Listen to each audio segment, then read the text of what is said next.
¿El sionismo es compatible con el judaísmo? ¿O será que existe alguna clase de contradicción? Porque piensen que hay veces, vemos en las noticias, judíos ultraortodoxos, estereotipo, con todo, protestando en contra del sionismo. Entonces, ¿será que el sionismo es una invención moderna desconectada del judaísmo? Es más, ¿qué significa sionismo? De acuerdo a la perspectiva del judaísmo mismo. Tengo el honor enorme de tener al rabino Pinhas Brenner, que es un rabino que tiene mucha presencia a nivel internacional. Fue el rabino principal de Caracas durante 44 años. Fue también embajador representante de Venezuela ante Israel por el gobierno interino. También tuvo una especialización en Columbia University, tiene doctorado honoris causa, es parte de la Junta de Gobernadores de la Universidad Barilán. Puedo hablar de muchas cosas que ha hecho el RAF, desde escrito libros, pero hay algo en particular que me gustaría mencionar, que el rap ahora está en redes sociales. Ustedes pueden escuchar muchas de las clases del rabino en su página Café con Fe, que a propósito, les mencioné que es autor de libros, tiene un libro que es nuevo que acaba de sacar, que es el libro Café con Fe, que ustedes podrán también encontrar. Yo les dejo en la descripción de este video los detalles, pero podrán encontrar en editorial Boker número 18 @gmail.com. Nuevamente les dejo en la descripción, pero para no alargar mucho esta introducción, Rab, te doy la bienvenida y me siento muy honrado de tenerte acá. Muchísimas gracias por la invitación. Sionismo Sí, simplemente quiere decir amor por Sión. Sión es otra palabra por Jerusalén, por la tierra ancestral. Y durante los 2000 años de destierro del pueblo judío, después de la destrucción del segundo Beit HaMikdash en el año 70, siempre hubo el anhelo por retornar a Israel. No había la posibilidad de regresar a la tierra prometida, pero hay quienes dicen de que Napoleón en el siglo XIX pasó por una pequeña ciudad donde estaba casi desértica y preguntó, ¿qué pasa? No es que los judíos todos están de luto. ¿Por qué están de luto? Dice, están conmemorando la destrucción del templo de Jerusalén. Entonces Napoleón dijo, no recuerda haberlo leído en la prensa. Cuando ocurrió eso, le dijeron, no, de eso hace 1800 años, algo por el estilo. Él supuestamente dijo, el pueblo que recuerda hasta el día de hoy esa destrucción, ese pueblo va a regresar a Israel. Si eso es verdad o no, no sé, pero suena bien de todas maneras. Hubo un cambio enorme con la Revolución Francesa, con el surgimiento de nuevas naciones, y en el siglo XIX había también persecuciones contra el pueblo judío, como lo ha habido en muchísimas ocasiones. Mira, todos recordamos la expulsión de los judíos de España en 1492, pero eso empezó un siglo antes todavía. De todos los países europeos fueron expulsados, menos de uno. Resulta ser que nunca fueron expulsados de Polonia, pero un país antisemita que bebían el antisemitismo con la leche de la madre. Los campos de concentración estaban, muchos de ellos en Polonia, porque había también el apoyo popular. Pero debido, repito de nuevo, en el siglo XIX, cuando surgen muchas naciones nuevas, el pueblo judío también empieza a moverse. A lo mejor podemos hacer algo nosotros también. Había alguien que escribió un libro que se llamó Autoemancipación. El problema con el pueblo judío, lo escribió, creo que un médico, está enfermo. ¿Por qué está enfermo? Porque no tiene tierra. Todos los pueblos tienen tierra, el pueblo judío no tiene tierra. Ese es el problema. Surgió un señor que se llamaba Teodoro Herzl. Él era un judío asimilado que estaba lejos de observar las tradiciones judías. Era un reportero. Estaba en Viena y sonó mucho el, el juicio que se hizo contra Dreyfus, un militar francés que fue culpado de espía y eventualmente enviado, creo que a la isla del Diablo, algo por el estilo. Y él se conmovió por eso. Y él pensó de que la solución para el antisemitismo es la creación de un Estado judío, la primera vez que se menciona esa palabra. Y escribió un libro, El Estado judío, donde misionó ciertas cosas. Y en 1897, si mal no me equivoco, convocó el primer Congreso Sionista Mundial. Y de repente la gente asistió y la gente fue conmovida por este señor Herzl. Y ahí empezó el sionismo político. Pero el sionismo estuvo presente el mismo día cuando el pueblo judío fue expulsado de la tierra de Israel. Ahora, ¿por qué algunos religiosos no son sionistas en el término moderno? Bueno, habría que preguntárselo a ellos, ¿no? Pero mi opinión es que es una mala interpretación de la historia que es del pueblo judío. Ellos piensan, muchos de ellos, así leo lo que dicen, de que solo Dios puede crear nuevamente un Estado judío. Y ese Estado judío no es religioso, por lo tanto no es lo real. Tenemos que tomar en cuenta que los judíos que fueron a Israel en masa, porque siempre hubo una presencia judía en Israel durante todos los siglos. Los que vinieron en masa a fines del siglo XIX, a principios del siglo XX, eran de tendencia socialista y no estaban amarrados a la tradición judía, de tal manera que Israel fue creado como un Estado socialista básicamente, pero ha ido evolucionando y cambiando a través de las edades. A esos judíos ortodoxos yo les preguntaría lo siguiente. Hay un relato, no sé si es verdadero o no, de un señor que se está ahogando y de repente ve de que viene un bloque de madera y él dice, no, yo no me voy a agarrar de ese bloque de madera, yo quiero que Dios me salve. Y de repente viene una lancha, no, yo quiero que Dios me salve. Eventualmente se ahoga, llega al cielo y pregunta a Dios, ¿por qué no me salvaste? Y la respuesta es, ¿y quién crees que te envió el bloque de madera? ¿Quién crees que te envió la canoa? ¿Quién crees tú que dio la posibilidad de que un ejército recién nacido, sin armas sofisticadas, pudiera luchar contra todos los países árabes que trataron de destruir al Estado judío después de su declaración de independencia el 14 de mayo de 1948? Eso no fue simplemente el ejército, los soldados israelíes. No quiero quitarles el mérito, pero ahí estuvo la mano de Dios sin duda alguna. Esta gente no quiere reconocer eso. Ellos quieren que salga del cielo una mano y que simplemente transporte a todos los judíos a la tierra de Israel. Bueno, yo tengo una idea totalmente diferente acerca del judaísmo. El judaísmo ha evolucionado. No soy reformista, porque los reformistas querían de que la ley judía se adapte a la edad moderna. Yo creo todo lo contrario. Nosotros tenemos que buscar en la edad moderna las raíces de la tradición judía. Yo creo que hoy hay un mayor cumplimiento a las mitzvot que nunca ha habido en el pueblo judío. Mira, porque me iba a comunicar contigo hoy en día, algo tenía en la mente. Yo fui a una yeshiva donde las sagradas escrituras no se estudian tanto, lo que se estudia es el Talmud.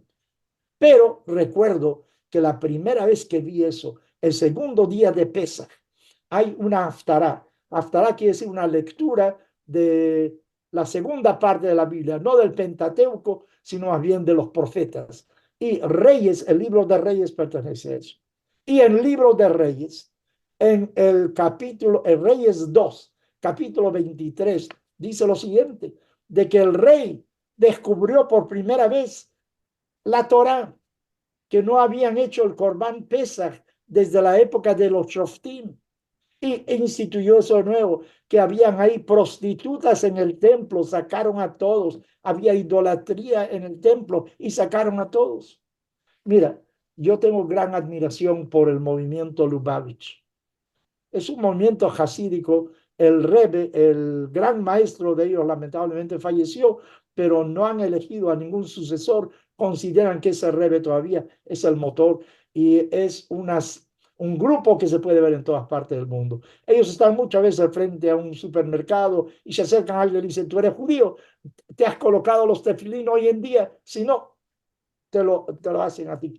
Y yo he visto a gente hasta llorar porque no se ha colocado los tefilín desde la bar mitzvah y ya tiene 70 años. Esas son como unas trenzas de cuero con cajitas que tienen capítulos de la Biblia que te hace tomar conciencia de que hay un solo Dios, que tienes que amarlo con todo tu ser. Y lloran, y yo siempre pienso, qué inteligentes son, porque te hacen hacer algo. Decir una cosa, mira, yo creo en eso es relativamente fácil, pero cuando tú haces algo, eso queda en tu memoria. También leí algo, no hace mucho, lo sabía ya, en la Edad Media. Los tefilín no eran universales. En muchos lugares, judíos muy religiosos no se ponían los tefilín. Hoy en día, si tú quieres categorizar a alguien como un judío tradicional, seguro que se ponen los tefilín todos los días, bueno, menos sábado y festividad, como sabemos.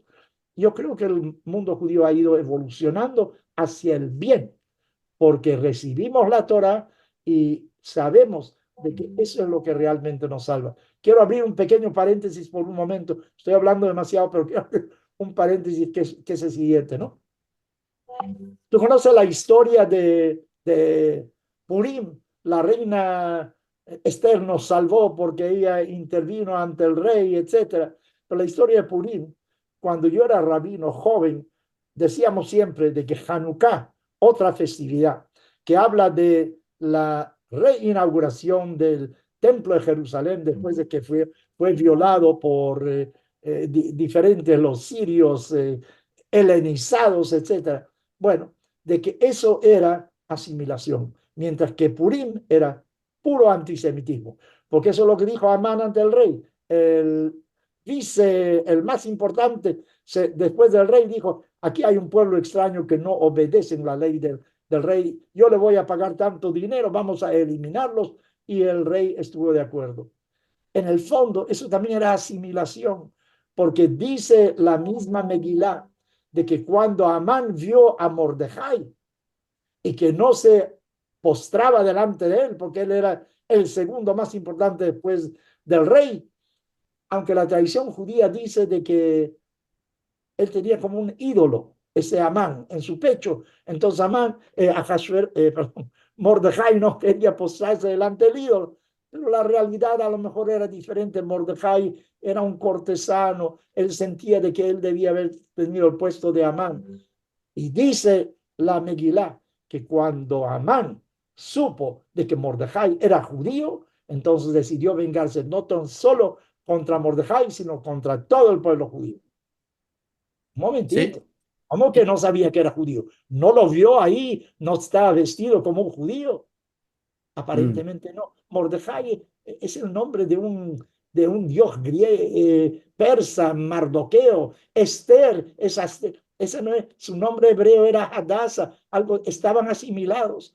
Pero dice la misma Megilá, hacia el final, Kimu Vekiblu, después de asistir a los festejos de Ahashverosh, después de estar asimilados, se dieron cuenta que todavía los pueden matar y que tienen que aceptar la Torah de nuevo. Lo que realmente nos da fuerza cuando estamos unidos y tenemos esa misma tradición. O sea que la tradición judía yo creo que es más fuerte que nunca y aquellos quienes están opuestos al sionismo, bueno, en mi opinión están equivocados. Ellos tendrán su manera de pensar. Lo que no tolero es que participen en demostraciones en contra del Estado de Israel. Eso ya me molesta. Por eso los metería en la cárcel. Si tienes una idea diferente, mira, en una democracia cada uno puede pensar como quiere. Además, no tienen por qué vivir en Israel. Si no estás a favor del Estado de Israel, vete. No, no tienes que buscar nada aquí. Entonces, Rap, muy interesante porque todo lo que mencionas puedo conectarlo. De hecho, en Tal Germón, un libro, dice que Mordejai era el representante del posible futuro gobierno de Judá para restituir la independencia que se había perdido con los babilonios. Entonces, también acá es un factor medianamente sionista. De hecho, lo que mencionas de que es verdad, la crítica de la postura antisionista es que ya es un estado laico y no tiene nada que ver, pero lo que tú dices, tú como pues rabino principal Ashkenazi que fuiste en Venezuela, el rabino principal Sfaradi, el Rab Ovadia Yosef, él dijo que nuestra generación es la que más Torah tiene desde la época de los macabeos, en cantidad y en calidad. Así que tú coincides con, por ejemplo, grandes de Israel en este aspecto. Y algo que realmente me sorprende es que tú explicaste que es una interpretación errónea o distinta, llamemos, para no, de la historia, que es que se parece mucho al ateísmo, porque ¿qué dice? Digamos, alguien totalmente desconectado de la Torah diría, no, el Estado de Israel no fue creado por Dios, fue creado por la ONU o por los sionistas, pero es que eso también dicen los antisionistas. Dicen, no, eso no es obra de Dios, eso es obra del sionismo. Como si todo fuera de Dios, excepto el Estado de Israel. Me parece una paradoja dentro de esta misma postura ultraortodoxa que, digamos, me pareció interesante de tus palabras en lo que yo concluí. Y Raf, en el sentido concreto, ¿cómo se ajusta en verdad el sionismo y el judaísmo? ¿Acaso son sinónimos? ¿Acaso son O sea, ¿cómo puedo decir que el sionismo es judaísmo o viceversa? ¿Cómo podrías explicar tal cosa? Aparte de la parte sentimental. Ok, mira, el pueblo judío nace en realidad con familias, con los patriarcas. Abraham, Isaac y Jacob, cada uno tiene una esposa. Aquí también puedes ver el valor que el pueblo judío le da a la mujer, porque cada uno tiene una esposa con nombre. Tú no encuentras los nombres de mujeres en la historia antigua. Hay muy pocas mujeres que aparecen. En la tradición judía, cada uno de estos tiene una contraparte, una mujer. Dice la tradición judía de que Abraham convencía a los hombres y Sara convencía a las mujeres. O sea, era un equipo que estaba trabajando. Pero en realidad, como nación, como pueblo, nace gracias a la esclavitud egipcia. Ahí es donde se consolidan como un pueblo porque tienen ahora una historia común de sufrimiento, etcétera. Hay tres episodios claves en el comienzo del pueblo judío. El éxodo de Egipto, Yetziat Mitzrayim, estar en el monte Sinaí y recibir la ley, porque si tú tienes libertad sin ley, se puede convertir en libertinaje. Tienes que tener ciertas normas. O sea, yo tengo libertad de hacer, pero no tengo libertad de pegarte. O sea, hay límites a mi libertad. Y número tres, la entrada a Eretz Israel. Mira, dice el Talmud, quien no vive en Israel es como si fuera idólatra. Esos son los tres pasos importantes. Salir de Egipto, recibir la Torah y residir en Israel, porque hay muchas leyes que aplican solo en Israel. O sea que el sionismo es parte fundamental de la creación de la nación judía. El hecho es que no pudimos regresar porque no teníamos la fuerza para hacerlo. Pero una vez que se despertó el deseo en todo el mundo y el pueblo judío se organizó mejor, mira, fíjate lo que ha hecho el pueblo judío con Israel. Yo eso he repetido 1000 veces. En una oportunidad, tomé un avión pequeñito, volé desde Jerusalén al norte de Israel. Creo que no lo haría más. Era de hélice un solo motor. Y yo era el único pasajero y podía mirar a la derecha y a la izquierda. A la derecha estaba Jordania, a la izquierda estaba Israel. A la derecha todo era marrón, a la izquierda todo era verde. No puedes decir que Jordania e Israel tienen clima diferente. Mm. Israel es pequeñito, muy angosto. Cuando llueve en Israel, llueve en Jordania también. Tiene recursos minerales importantes, tiene petróleo. ¿Qué tiene Israel? Y sin embargo, lo que ha hecho el pueblo judío con Israel. Yo creo que la realización del sionismo, cuando uno va a Israel, no puede negar de que ahí hubo un enorme esfuerzo del pueblo judío y ahí está la mano de Dios. Porque sin la mano de Dios las cosas no ocurren bien. Dios nos ha dado libre albedrío. Nosotros podemos escoger lo que vamos a hacer en la vida. Pero sin embargo, si Dios no está ahí delante, a lo mejor nuestros esfuerzos no tienen el éxito que deberían de tener. Y no hay duda de que Dios ha estado junto al pueblo judío en la reconquista del Estado de Israel tal como existe hoy en día. Sí, de hecho, lo que mencionas, Nachmanides lo escribe, que la tierra de Israel estuvo desértica por milenios y que solo dará frutos cuando vuelva a su verdadero dueño. Que de hecho el Talmud también lo menciona, cuando en Haketz Megulemis, no, sabrás cuándo es el fin, cuando empieza la redención, cuando los árboles de la tierra de Israel den sus frutos. Es básicamente lo que la visión de agricultura se conecta con la visión de la Torá. Raf, y para ir cerrando, me gustaría hacerte una pregunta más. ¿Qué opinas de aquellos que utilizan, ya definiste sionismo, pero utilizar la palabra sionismo como si fuera un insulto? Porque hoy en día se percibe así, como que el sionismo lo conciben como algo negativo. ¿Por qué no lo vendría siendo? Ya lo explicaste, pero ¿cómo podrías contrarrestar aquella postura tan agresiva sobre nosotros? Mira, hay una expresión en inglés que voy a traducirla al español, pero en inglés es antisemitism, antisemitismo, is a light sleeper. Está dormido, pero solo somnoliento. Cualquier ruido lo despierta. Yo personalmente, inocentemente, o a lo mejor por ser medio idiota, yo creía que después de la Segunda Guerra Mundial, cuando el mundo sepa lo que ocurrió, se terminó el antisemitismo. Tú sabes, el jefe de las fuerzas aliadas contra los nazis fue el general Eisenhower.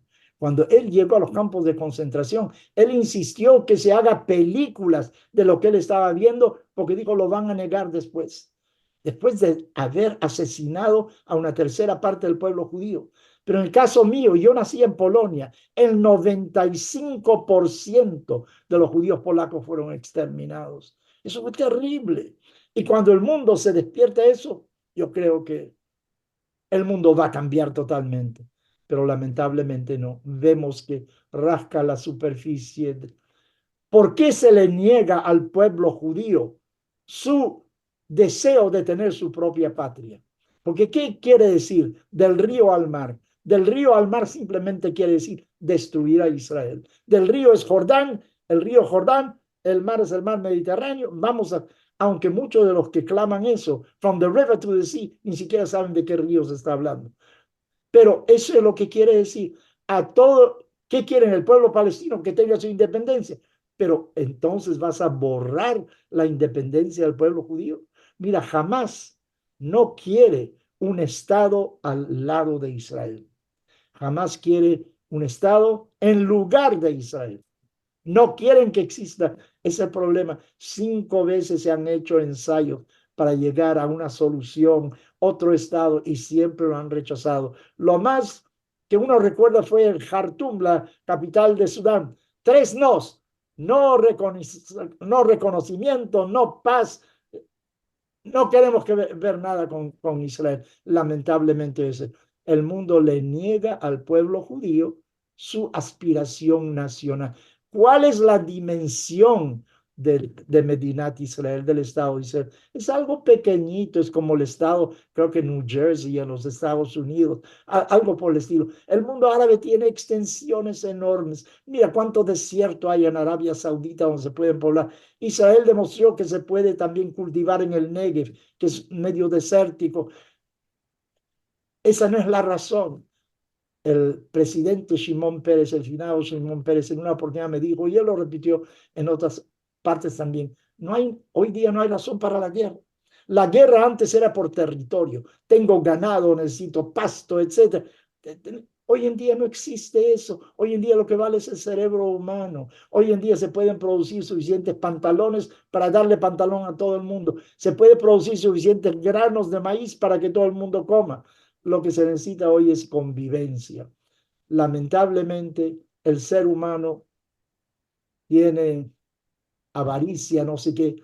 ¿Sabes quién es? Warren Buffett, un inversor muy importante de los Estados Unidos. Él tenía un socio que lamentablemente acaba de fallecer, falleció a los 99 años. Él decía lo siguiente, de que no vayas a creer de que la codicia, quiero tener más, es lo que mueve a la gente.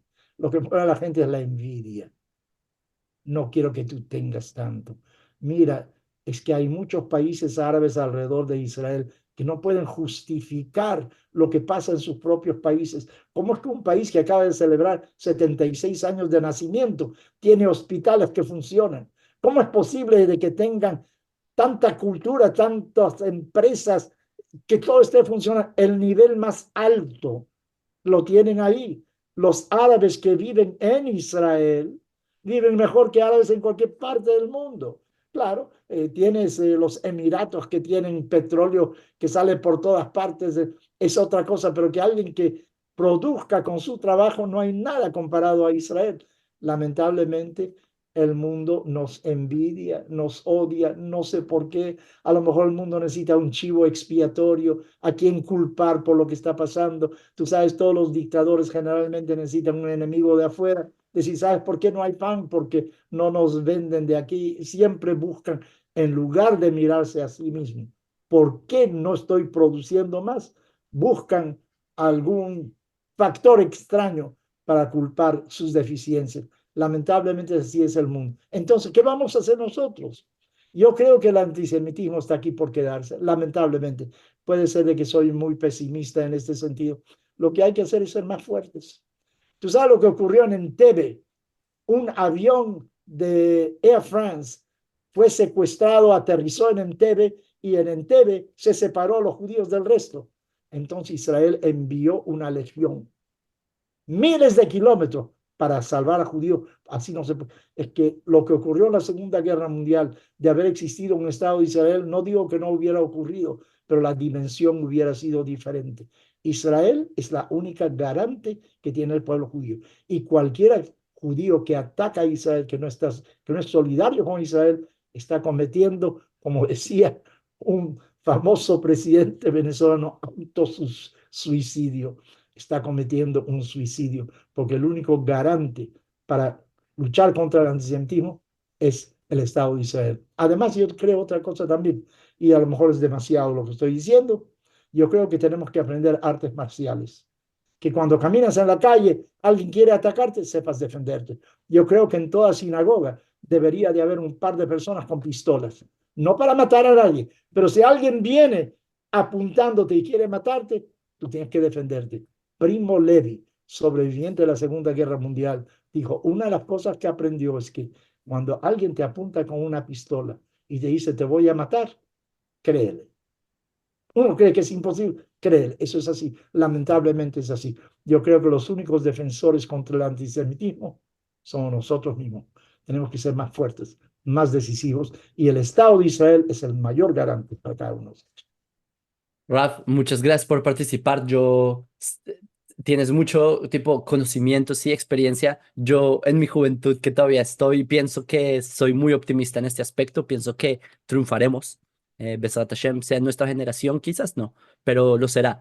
Y Raf, muchas gracias por tomar parte. También a todos los que estuvieron acá, les enviamos un saludo a todos. Muchas gracias a toda tu audiencia y gracias por invitarme.